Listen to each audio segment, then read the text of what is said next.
વડોદરામાં બોગસ જન્મના દાખલાના કૌભાંડનો પર્દાફાશ, 4 લોકોની ધરપકડ। વડોદરા શહેરમાં બોગસ જન્મના દાખલાઓ દ્વારા આધાર કાર્ડ મેળવવાના કૌભાંડનો પર્દાફાશ થયો છે। મકરપુરા વિસ્તારમાં આવેલ વોર્ડ 19ની ઓફિસમાં એક વ્યક્તિએ પોતાની પુત્રીના આધાર કાર્ડમાં જન્મ તારીખ સુધારવા માટે બોગસ જન્મનો દાખલો રજૂ કર્યો હતો। આ દાખલો ઝેરોક્ષની દુકાનમાંથી 500માં બનાવવામાં આવ્યો હતો। જ્યારે અધિકારીઓએ આ દાખલાની ચકાસણી કરી ત્યારે તે નકલી હોવાનું બહાર આવ્યું। આ ઘટના અગાઉ પણ આવી જ રીતે રાવપુરા વિસ્તારમાં બની હતી, જ્યાં ઉત્તર પ્રદેશના રહેવાસી કાશિદ સિદ્દીકી અને તેમના પિતા રાશિદ સિદ્દીકીએ બોગસ જન્મનો દાખલો રજૂ કર્યો હતો। આ દાખલો ઝેરોક્ષની દુકાનમાંથી 600 રૂપિયામાં બનાવવામાં આવ્યો હતો। પોલીસે આ મામલે 4 લોકોની ધરપકડ કરી છે, જેમાં એજન્ટ અને ઝેરોક્ષ દુકાનનો માલિક પણ શામેલ છે। પોલીસે કૌભાંડમાં ઉપયોગમાં લેવાયેલા લેપટોપને કબજે કરી તેને ફોરેન્સિક તપાસ માટે મોકલ્યો છે। આ તપાસ દ્વારા વધુ બોગસ દાખલાઓ બનાવવામાં આવ્યા છે કે કેમ તે જાણવા પ્રયાસ કરવામાં આવી રહ્યો છે। આ કૌભાંડની પૃષ્ઠભૂમિમાં બાંગ્લાદેશી ઘૂસણખોરો પણ આવી રીતે બોગસ દસ્તાવેજો દ્વારા આધાર કાર્ડ મેળવવાનો પ્રયાસ કરી રહ્યા છે કે કેમ તે દિશામાં પણ તપાસ શરૂ કરવામાં આવી છે। પોલીસ અને મહાનગરપાલિકા અધિકારીઓએ નાગરિકોને ચેતવણી આપી છે કે તેઓ માત્ર અધિકૃત સ્ત્રોતો પાસેથી જ દસ્તાવેજો મેળવવા। ये हलवा नाका से बनाया था एक साइबर वाले के पास। क्या नाम है उसका? उसका नाम सर मेरे को पता नहीं। किससे गए थे? वो जैसे गया था, जैसे वो किसी ने बताया था कि वहाँ पे बनाता है, ठीक है, तो यही देख करके वहाँ पे गया था। जैसे वो हलवा नाके के पास पानी की टाकी है ना, उससे लेफ्ट मतलब ये राइट साइड में उसका मतलब ये दुकान था। कितने पैसे ले रहा था ये? 500 रुपये लिया।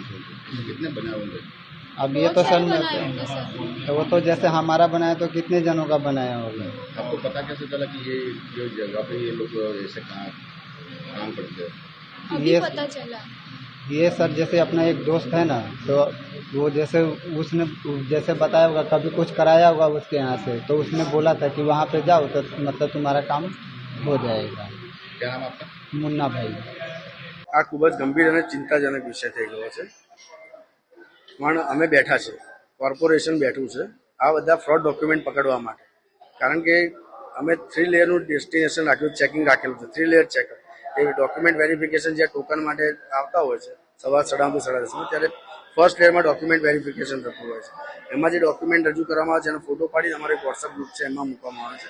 ત્યારબાદ સેકન્ડ લેયરનું ચેકિંગ થાય છે, જે કન્સર્ન ડિપાર્ટમેન્ટ છે, બર્થ એન્ડ ડેટ ડિપાર્ટમેન્ટ છે, તો બર્થ એન્ડ ડેટ ડિપાર્ટમેન્ટને મોકલી આપવામાં આવતું હોય છે। એ સેકન્ડ લેયરના ચેકિંગમાંથી એમના તરફથી પ્રોપર છે કે નથી, ઓરિજિનલ છે કે ફ્રોડ છે, એ અમને કહેવામાં આવતું હોય છે। એ જેવું થયા પછી થર્ડ લેયરનું ચેકિંગ આવે છે, એમાં આવે છે QR કોડ જે નીચે આવે છે।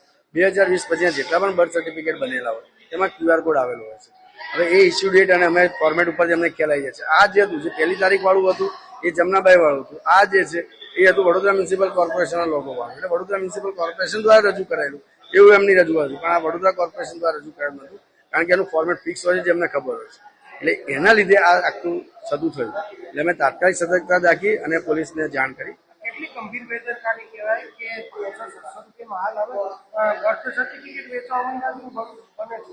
આ ખૂબ જ ગંભીર બાબત છે અને ખૂબ જ ચિંતાનો વિષય છે। હવે પોલીસ ખાતાને મારી આપણા માધ્યમથી નમ્ર અપીલ છે કે હવે સઘન તપાસ કરવામાં આવે। સાયબર કાફે, ઝેરોક્સ સેન્ટર, જે પ્રાઇવેટમાં જે કંઈ કામગીરી કરે ત્યાં દરેક જગ્યાએ જઈ અને તપાસ કરે। પછી ભલે ગવર્મેન્ટ સેક્ટર કેમ ના હોય, ગવર્મેન્ટ ઓર્ગેનાઇઝેશન કેમ ના હોય, ત્યાં પણ ડોક્યુમેન્ટની ખરેખર કેવી રીતે થાય છે એમને તપાસ કરવી જોઈએ, અને જે એજન્ટો બનીને ફરે છે ને એમની પર કડક પગલાં ભરવા જોઈએ।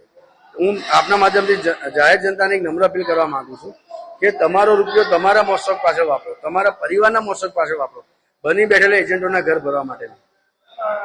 ખરેખર એક બાજુ પબ્લિક જે જન્મ મરણ દાખલાની ઓફિસમાં લાઈનમાં ઊભી રહે છે કલાકો સુધી, એ અવ્યવસ્થાના કારણે કદાચ પબ્લિક આ શોર્ટકટ રસ્તો અપનાવતી એવું લાગે। પણ શોર્ટકટ રસ્તા અપનાવતી એમને કશો ફાયદો થવાનો જ નથી ને, એ તો રિજેક્ટ જ થવાનું છે, કારણ કે QR કોડ સ્કેન એ તો ડેટાબેઝ સાથે ક્યાંથી સ્કેન થવાનું છે। જ્યાં લોભી હોય ત્યાં સુતારા ભૂખે ના મળે। લાઈનો છે, તમારું ડોક્યુમેન્ટેશન જે છે જે નિયત સમય માટે જેટલો સમય થવાનો છે જોઈશે। આપણે શું થાય છે, મેઇન પ્રોબ્લેમ એ થાય છે કે આપણે છેલ્લી ઘડી જાગતા હોય છે। મારે બાળક 10માં આવ્યું છે, મારું બાળક 11માં આવ્યું છે, મારું બાળક 12માં આવ્યું છે, તો બધા ડોક્યુમેન્ટેશન એક સરકાર જોઈએ છે। હવે આજે અપાર કાર્ડ વાળું સિચ્યુએશન ચાલતું હતું, તો 8મા 9મા ધોરણમાં ભણતા બાળકના વાલીઓએ જાગી જવું જોઈએ કે ભાઈ આપણે કયા પ્રકારના ડોક્યુમેન્ટેશનમાં હવે જરૂર પડે છે એ પ્રમાણે કરાવી દઉં છું. આવી કોઈ ગેંગ સક્રિય એવું લાગે છે તમને? એ પોલીસ તપાસનો વિષય છે, પણ હવે જે રીતે 15 દિવસમાં એ વખત પકડાયું છે એ જોતા શક્યતા નકારી શકાય તેમ નથી. હાલમાં કેટલા આરોપી પકડાયા? હાલમાં તો પોલીસ તપાસ કરી રહી છે એમની.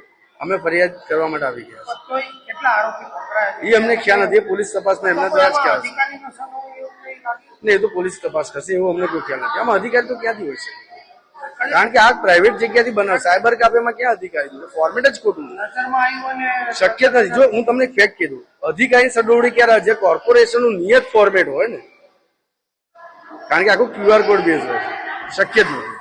હવે શું આગળ પગલાં ભરશો? એ અમે તો ફરિયાદ દાખલ કરી છે.